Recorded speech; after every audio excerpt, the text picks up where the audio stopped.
Hello, my friend Innovation. Shalom from Israel. How are you today? I hope all is well. And today we have a special visit. A special visit is in Zikhron, Yaakov. Do you know the story of Zikhron, Yaakov?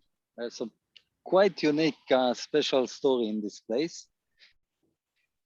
So in the next, I would say 40, 45 minutes, I will share with you not only the sightseeing, as you see behind me, but as well the story of Zikhron Yaakov and some special story of a very unique family who lived here approximately 100 years ago. So I will start my tour. We will start again with a brief geographic explanation. Where are we? Well, we are right next to the Mediterranean. I would say 15 miles south from Haifa. So we are in the upper side of Israel. Haifa is the next big city, not too far away from me, along the shore, along the beach. Zichron Yaakov as well. Zichron Yaakov is right next. It's right next to the Mediterranean. I'm 3 miles from the Mediterranean, and we will start our tour in the main street, the main avenue, where it all started. Where it all started in 1882. So if we do the math, it's 140 years ago. This is where it all started when few people arrived in the first Aliyah to Israel in 1882, and decided to establish not only Zichron Yaakov, but few other little community. Few families, around 30 families, came here to Zichron Yaakov. By the way, a little bit south from here, exactly the same story in Rishon LeZion. The names of they became big cities now, but in the beginning, yes, Zichron Yaakov, Rishon LeZion, Nes Ziona. So they were all small, I would say, settlements, small villages in the first Aliyah, 1882. And I will start my tour here in Zichron Yaakov in this nice garden. I will show you the garden. This garden, the name of the garden is Remember the Forefathers. So Yad LaMeyasdim means a garden to remember the people who've built Zichron Yaakov. So we are in 1882. The Ottoman Empire is here, ruling the land of Israel. And few people come from Europe and decided to establish what we call them in Hebrew, moshavot. In English, I would say settlements. Very brave, very brave families came from Europe, escaped from the pogroms in Russia and the anti-Semitism in Europe. So we are 1882, and those families arrived to Israel. May I say, to the heat of Israel, and not with a lot of knowledge, not in agriculture, not facing the deserted land, not facing all the challenges that those newcomers faced when they reached the land of Israel in 1882. So I will start the tour right here with this beautiful quote here that I'm gonna translate to you in English. Oh, wow. So you will understand how difficult it was, because one of the people who established Zichron Yaakov, one of the forefathers of Zichron Yaakov, Meir Shferia and Bat Shlomo, they said, "Lu yehi makom moshavenu midbar shomem, אנחנו נהפוך אותו לגן עדן." Which means, even if this place is a total desert, we will turn it into heaven. So this is the exact translation, and this is the entrance to our garden. Few quotes of few important people who met the newcomers to Zikhron Yaakov. We will take the quote of Benjamin Edmond Rothschild and his wife Ada, his sons Jacob James de Rothschild and his wife David, Dorothy. Okay. David, I need to pause the video because something's wrong with my computer. So give me a second. Okay. Okay, so I would like to share with you the family who really helped to build this town in Israel, Zikhron Yaakov. Of course, the Rothschild family, that their contribution to the establishment of the state of Israel is priceless. And without great Jews who had this vision and this Jewish brotherhood and helped the newcomers who faced dramatic challenges and dramatic situation in here during the Ottoman Empire. And I would like to share with you about a quote of the generous Rothschild who came here, who said to the settlers, to the farmers, told them, "I'm so proud to be a part of what you do." And the eyes of the Jews all over the world, they see you, they watch what you do here. And please remember that you are the pioneers, that you are pearls, actually pearls, pninim, Wow. that shines over our history in the land of Israel. So that was the words of James the Rothschild. And when he visited here in the Moshava, in Zikhron Yaakov, and all the money of the Rothschild house, of the Rothschild family, wasn't as important if they didn't visit here. So the reason they visited here and they saw what the pioneers were doing was extremely important for the continuation and the establishment of Zikhron Yaakov. תעצרי רגע, אני רוצה לשנות את הזווית. Yep, hang on. רואים את ה... And the second quote that I would like to share with you regarding the importance of this place of Zikhron Yaakov, by the way, the remember of Yaakov Israel, and in this part, Yaakov, the father of Rothschild. The second quote that I would like to share with you is the words of David Ben-Gurion, the first Israeli prime minister, when he visited Zikhron Yaakov. He said a lot of moshavot, a lot of settlements were built and will be built. But the first ones that were built, like Zikhron Yaakov in 1882, their price is not even silver and gold. It's so much more than this. It's where the Shekhinah is. It's where the vision and how people get inspired by the first settlements that were built here from the newcomers in Europe 140 years ago. So now I'm going to exit the garden, and I'm going to walk through the main avenue, the main path where it all started. So we will go through this main path of Zikhron Yaakov. By the way, they tried to keep it as it was 140 years ago, and they did a pretty good job. So there is a lot to expect from this tour. Here again, the tower water, the water tower. As you can see, the portrait of Rothschild again. And why the tower? Again, of course, because of security needs. You can see again the little holes in this water tower. And again, security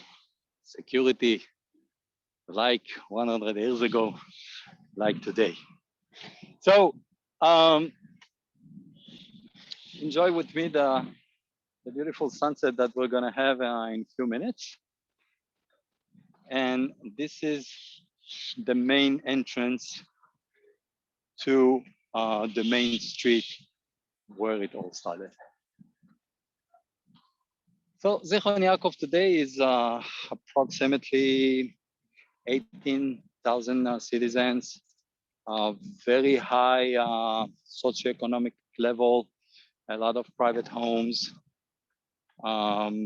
very considered as a very place to live in Israel, and a lot of tourism, inter-tourism and outside people are coming to Zikhron Yaakov. So we will see coffee shops and souvenir shops and so this is the gate, this is the entrance, and you will see a lot of those grapes signs, Derech Hayayin, which means the path of the wine. And the question is why we're going to see a lot of these during our tour. Even here, we will see little grape sleeves. Aisha Shibovsky, one was the mayor for 30 years here in Rishon LeZion. Excuse me, in Zikhron Yaakov. Well, so this is the main the main avenue, and we will spend a few minutes in few of the houses. The first house that I would like to share with you, but before that, I have to tell you about the vineyards, right? Again, here you're going to see the vineyards leaves, and here the vineyard leaves. Why? Because we have a big winery here. Winery, one of the biggest winery in Israel, is in Zikhron Yaakov. And why? Because as you know, Rothschild was French, and French like to drink wine. So they said, let's open winery in the land of Israel. So the first house that I would like to share with you is the house of Beit Bunstein. And I will share with you the explanation. Who was Rabbi Mordechai Bunstein, one of the forefathers of Zikhron Yaakov. He was picked by the clerks of the Baron Rothschild to keep the land, even the difficulties, even all the hard times that they needed to face here. He was the leader that it was picked by the Baron to keep the land, to continue to maintain a Jewish presence in here in Zikhron Yaakov. So we are in the end of the 18th century, and we enter into the 20th century. And in the 20th century, those families, the people who came here, started to struggle. They started to face a lot of challenges that really made life extremely difficult for them. So the office, the national office, המשרד הארץ ישראלי, took in charge all those settlements, like as I've mentioned before, Nes Tziyona or Rishon LeZion or Zikhron Yaakov. Here you can see some tools that were the settlements tools 100 years ago. So you can see what they needed to face, why they needed to work hard in agriculture, in the vineyards, as I've mentioned before. So the national office started to help because the help of the Baron was not enough. People left, and things got really worse when the Great War started. So we are now in 1914, and in the beginning of the Great War, Jews really didn't know what to do, because the Ottoman authorities, the Ottoman Empire, told them to join the Ottoman forces. The Ottoman, the Sultan needed soldiers. So they started to recruit Jews to join the Turkish, the Ottoman Empire during First War, the Great War. Now, what Jews that don't want to join the Turkish army, they were expelled. So you have two options: to join the forces, the Ottoman forces, or to be expelled from the land of Israel. So these are two tough choices to handle. And I say, I cannot tell what is the right decision in this kind of situation. So some of them, of course, decided to stay and to join the Ottoman forces, and others, like Ben Gurion, for example, were expelled. So before I continue, I would like to share with you the house of Hershkowitz. Again, one of the forefathers of Zikhron Yaakov. So I will approach my camera so you can see the sign.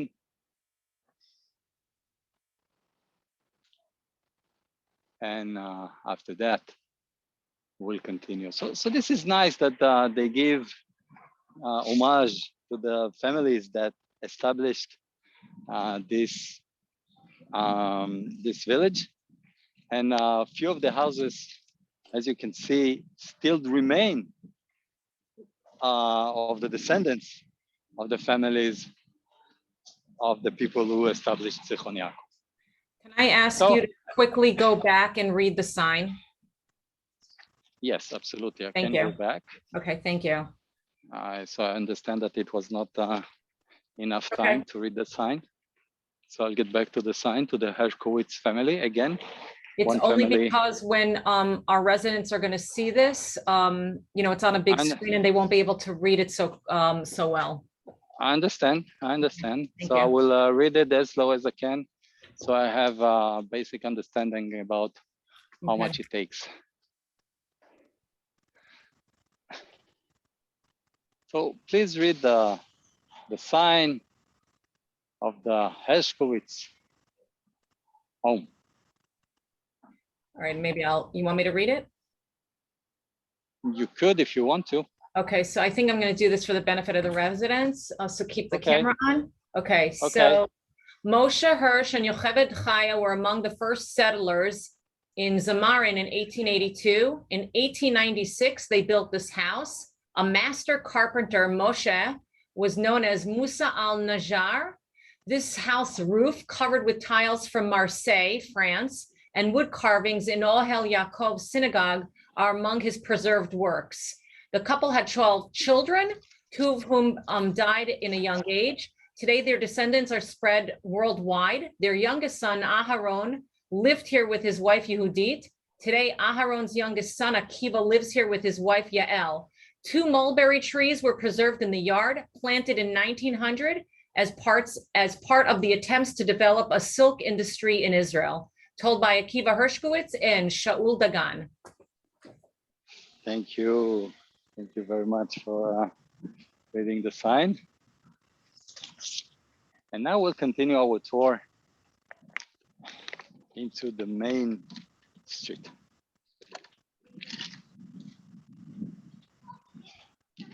Okay, so the next story that I want to share with you, and I'm going to turn my camera, because we arrived to 1914. We arrived to the Great War, and here comes one of a very unique story of a very unique family, which I believe you heard of. Again, I'm going to share with you again how the winery, which is like the symbol of Zikhron Yaakov. So in the middle of the street, you can see wine. Wow. Yeah, it's kind of cool. Yeah. So you have like private wineries here and little boutiques, hotel boutiques. So people are coming here, they visit here, spend a weekend here in Zikhron Yaakov. So the next story I wanted to share with you is about the Aronson family. So Aaron Aronson, a very famous agronom, a very famous science. He is here, he's in Zikhron Yaakov, and together with his sister, Sarah Aronson, and together with a few friends, they decided during the war to help the British. So they believed that helping the British, we will have a kind of recognition by the British because of that. And they started, so you see, this is Beta Aronson, Museum Nili. By the way, Nili, Netzach Israel Lo Yishaker, which means the internal of the Jewish people will not lie, cannot lie. Nili, the underground Nili. Okay, so this is Beta Aronson. This is the house. What you see here basically is where the Aronsons lived. By the way, today it's a museum. So maybe Tanya will share with us again the story of the Aronson family, and I will give some more explanations afterwards. Okay, needs to be a little, you're perfect, okay. The Aronson, one of Zichron Yaakov's founding families, became well known through their children, Aharon, who discovered the original wheat. Sarah and Alexander were among the mainstays of Nili's underground network during the First World War. Their stories of both the family and the Jewish population during that period are shown in the family home, which became a museum containing archives. Aharon's collection of brasses and exhibits, which tell the story of the Nili underground network. Thank you, Tana.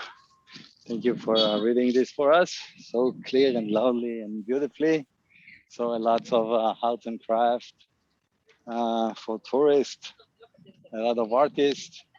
So Beta Aronson, if the guy will be so kind. אתה יכול להזיז בבקשה, אני רוצה לצלם את השלט בית אהרון? תודה. לא, רק את זה. לא, דווקא את זה. רק לחצי שנייה, יופי. So you see, this is our Aronson house. תודה רבה חביבי. And I will continue to tell the story about the family. So what was so special about this underground? So here you see a few, I will call them 000, 007 actually. They are all James Bonds. They're all undercover. They're all what we know in Mossad people of today. And why Aaron Aronson had the ability to walk around Israel because he was an agronom. So he used that as an excuse to walk back and forth towards Israel and to see where the Ottomans are, all the forces, the camps, the troops. And he is walking back and forth Israel. And he's giving those information to the British while the war is going on. So when Allenby is entering in 1917, in November 1917, and in Jerusalem, they got a lot of help from those guys, from the Aronson family. Now, it was not that God pure simple, because a lot of Jews here in Israel, when they heard about Nili, they were big disagreements about it because they put in risk all the Jews who lived in the land of Israel at that time. Because if those guys are working for the British, so all the Jews are working for the British. And this is when the Turks became really not, they were not hard and they had a very hard regime before that. But afterwards, they had even a harder regime on the people of Israel here. So there were arguments about that. There were if Nili is legitimate, if not. So, but in the end of the day, together with Avshalom Feinberg, who has a very unique story that I will share with you in a few moments. They gave information to the British troops, and this is how one of the reasons that the British have won the war. So a few pictures here. So this is the Baron Rothschild together with the British High Commissioner Herbert Samuel, the first British commissioner in Israel. So these are these two gentlemen having a meeting. Wow. Okay. Yeah. That's pretty unique. Wow. Here you can see the Baron, Baron Rothschild, disembarking from his ship at Tantura Beach. Tantura Beach is 5 miles from here. So here you see the first picture of the last picture of the Baron trip in Israel, May 1925. Here it comes. Okay.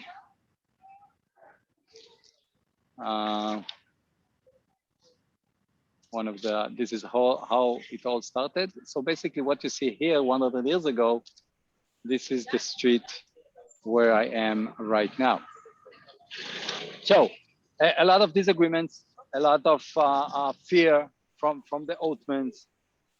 And during the war, people, not all the Jews in Israel agreed with the activities of Nili. But in the end of the day, unfortunately, the Turkish knew about this underground organization, and they captured Sarah Aronson, by the way, the sister of Aaron, and they, after torturing her, executed her. Wow. Aaron, by the way, Aaron Aronson, get away with it, and he continued to live in France. And actually, only in 1942, he had a crash plane, by the way, in May 15, and this is how he died. So, what was the importance of Nili? Why it's so important that those guys contributed the part of the Jewish people against the Turks? Because and even the Balfour said that when he gave the famous declaration of November 2nd, 1917, the Balfour Declaration said that the Jewish people here in Israel have the right because they gave their part, they gave their contribution during the Great War, so the British will be successful, so the British can win the Ottomans. So few more sightseeings. So I will let you enjoy now of beautiful arts and crafts, the old houses here in Zikhron Yaakov. Again, you can see the barrel, the wine barrel.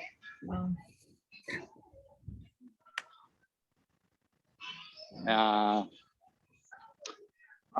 One more story that I would like to share with you. One of the members of the Nili Underground, his name was Avshalom Feinberg. And what is so special about Avshalom Feinberg? Well, while he's going down south to share information with the British camps and army in Egypt, some Bedouins attacked him in the middle of the desert while he was crossing. Oh, we have some bands. Nice, that's nice.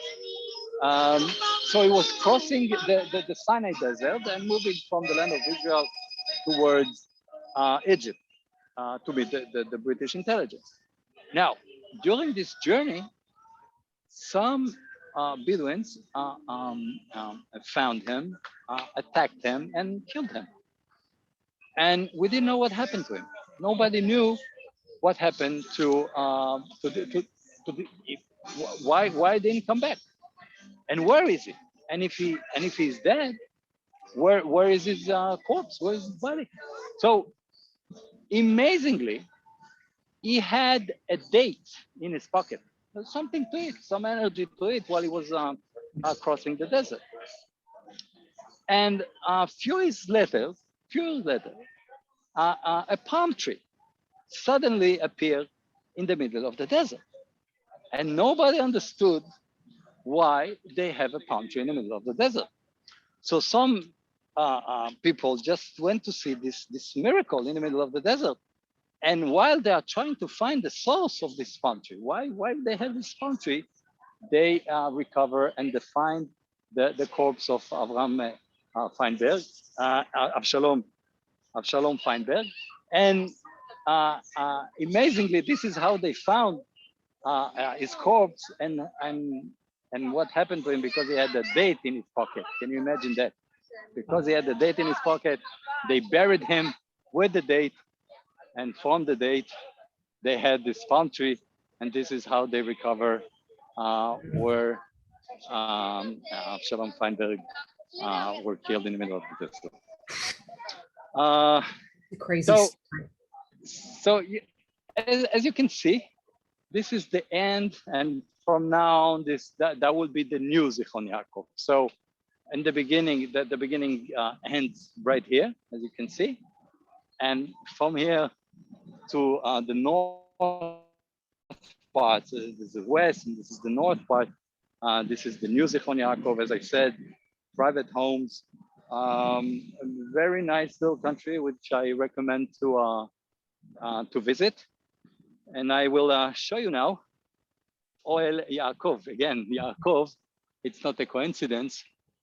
Again, the first Bet Knesset, the first synagogue here in Zichron Yaakov.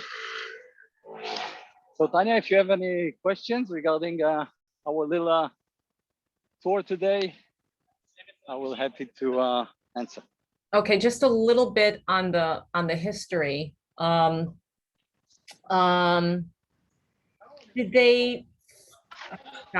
Did they feel like, were they hesitant in making a decision to kind of side with the British versus the Ottoman? Like, how did they know that their decision was going to be, was going to end up working out, I guess, or maybe they didn't?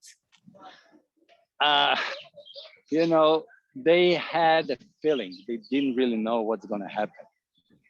During the war, you might think that one side will win the other side. You might have a basic understanding who will end the war as somebody who won the war. And we all know what happened after the British and the French and the Americans won the war. So they had this feeling inside them that it's better to support the British army, that they knew that the Ottoman Empire is a very sick empire. They knew that the situation of the sultans in those days, they call them the sick men on the Bosphorus. That was the nickname of the sultan in those days.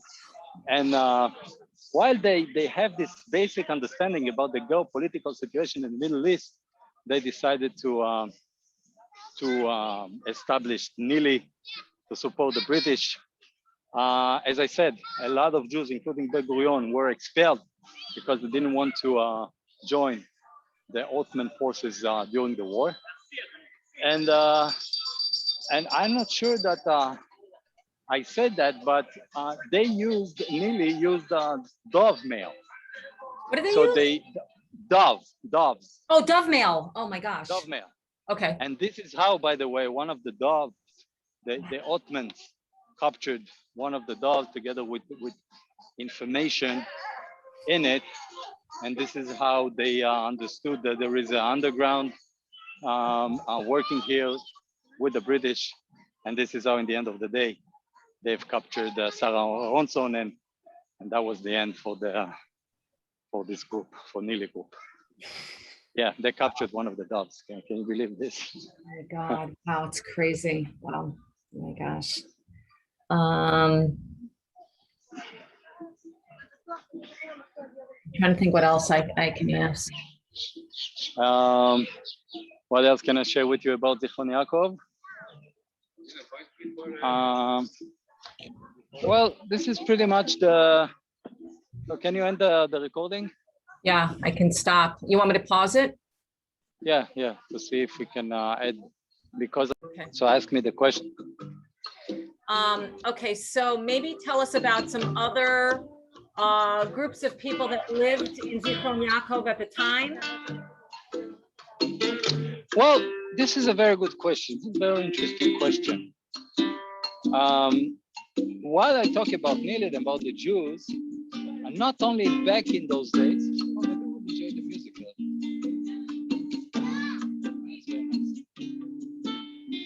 Nice.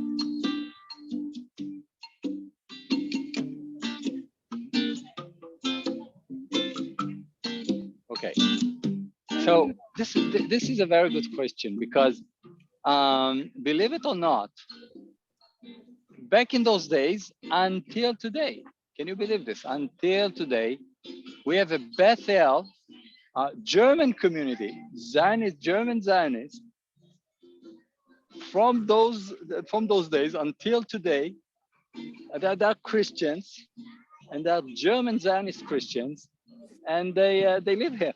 They live here, and they have a factory here, and they decided that they want to live in Israel, and they picked Zichron Yaakov as their home base. Are they full Israeli citizens? They don't have full Israeli citizens, okay, but they have certain immigration authorization to stay here and to live here and to work here. Do they vote? So no, they are not full Israeli citizens, okay, but they have certain authorizations to stay here, to live here, and this is quite an interesting story because who would believe Zionist Germans, they're German Zionists, yeah. How large is that community? It's not too big. It's not too big. 1,000 people, something like this. Wow. Okay. But but they still live here in Israel. Wow. Okay, so I want to share with you another winery, where the Tishbi winery. So you see, the first thing in the menu is wine. So wine is pretty big in Zichron Yaakov.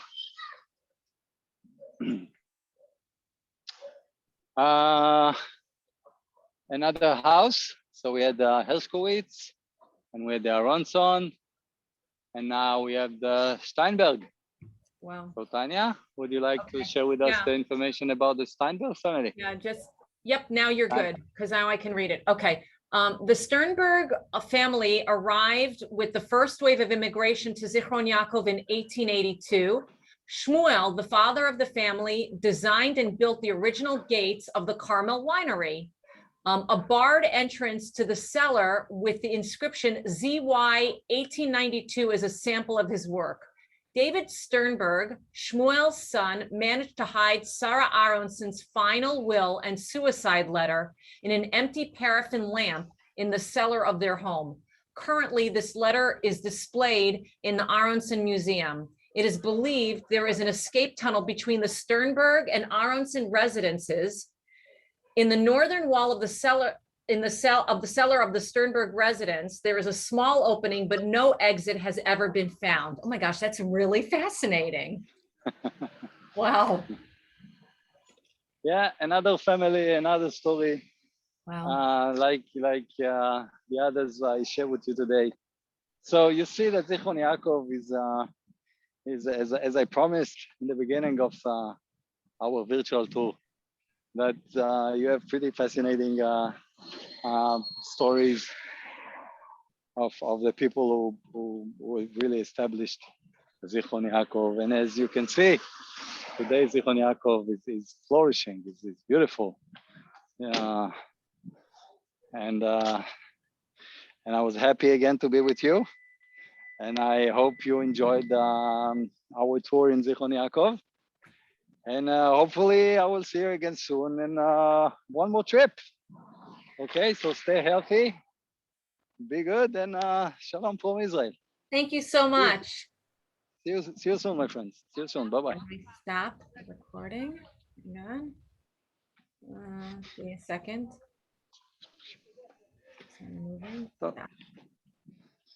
טוב, החזקנו 45 דקות.